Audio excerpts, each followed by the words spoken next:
Hi, my name is Larry Cooperman. I've been part of the Ann Arbor community for almost 30 years. I came out to Ann Arbor originally because this was a wonderful place to raise kids.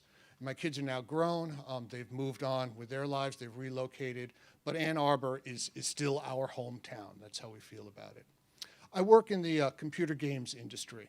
I'm director of business development for a company called Night Dive Studios. I also do consulting services for a number of companies in that space. Most recently, I've joined the advisory board for a company called Gaudium, which is an Ann Arbor-based gaming startup company that's doing some extraordinary things. A little bit of notes about the size of the gaming market.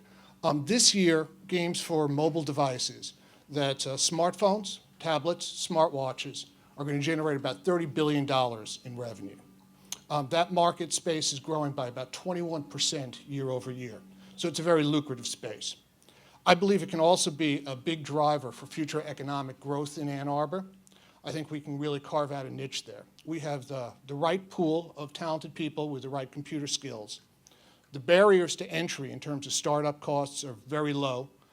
There isn't much required in the way of equipment beyond computers and talent. And I think it's a space where we can really make an impact. What's necessary for that is to have the right people behind it. So without further ado, I'm very honored to introduce to you David Kai, one of the co-founders of Gaudium, and he's going to present what his company is doing. Thanks. Thank you very much, Larry. As he just mentioned, my name's David, co-founder of Gaudium. We're the pioneering anime game studio here in the US. Now, before I talk more about what my team is doing to disrupt the culture around mobile gaming, I have to first talk a little bit about history. So 20 years ago, there's a myriad of small, fantastical creatures that took the world by storm. And you probably know them as Pokemon, small collectible pocket monsters that you could take with you anywhere. This one is Pikachu.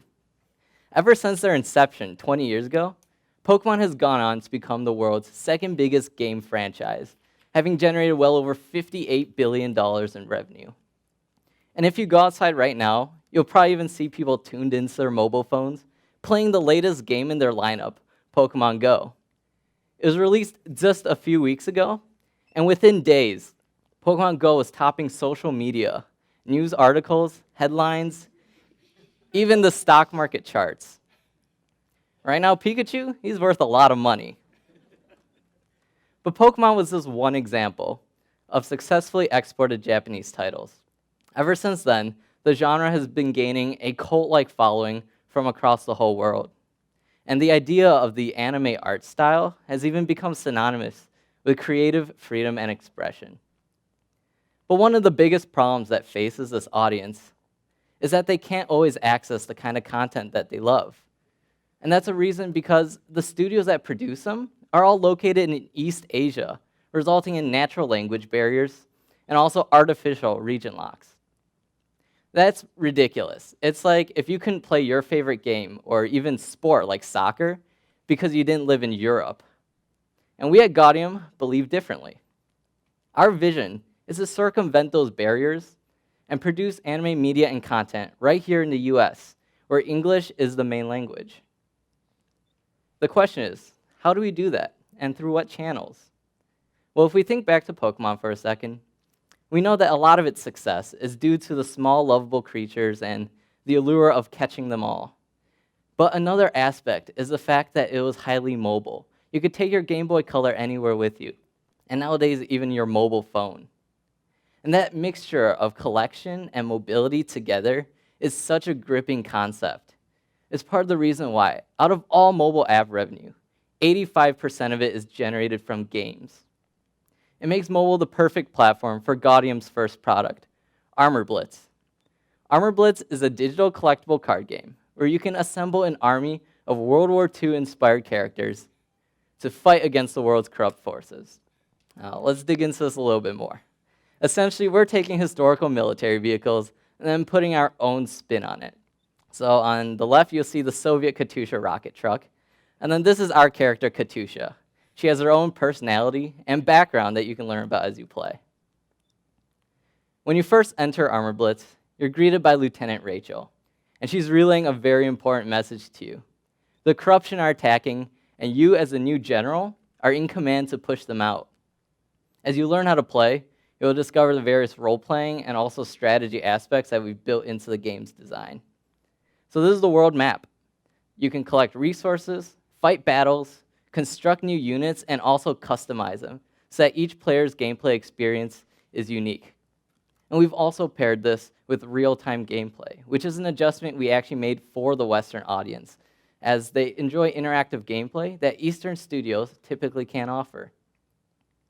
So far, Armor Blitz has been featured on the Square Enix Collective program. And if you didn't know, Square Enix is one of the world's biggest publishers, known for titles like Final Fantasy, Kingdom Hearts, and even Lara Croft's Tomb Raider. It was a chance for us to get feedback from users and also iterate over our initial prototype throughout the course of a month. But it also got us a lot of press coverage from around the web, on sites like Silicon Era, and also Goboyano, which is essentially the BuzzFeed for anime.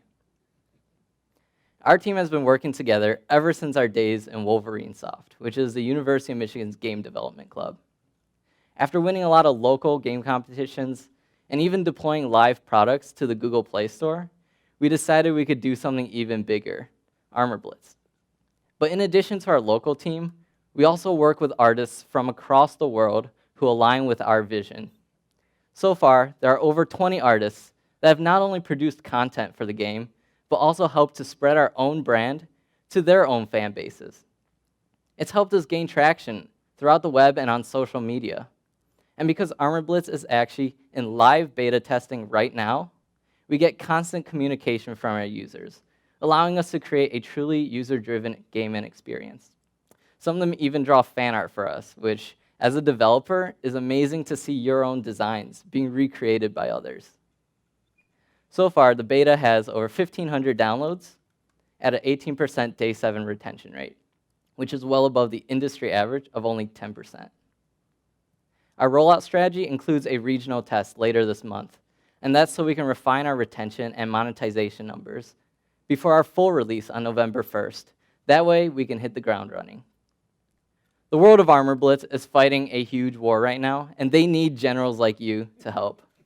If you want to join and learn more about Armor Blitz or about Gaudium's vision, then we want all of you to come speak with us afterwards. So please do. Thank you.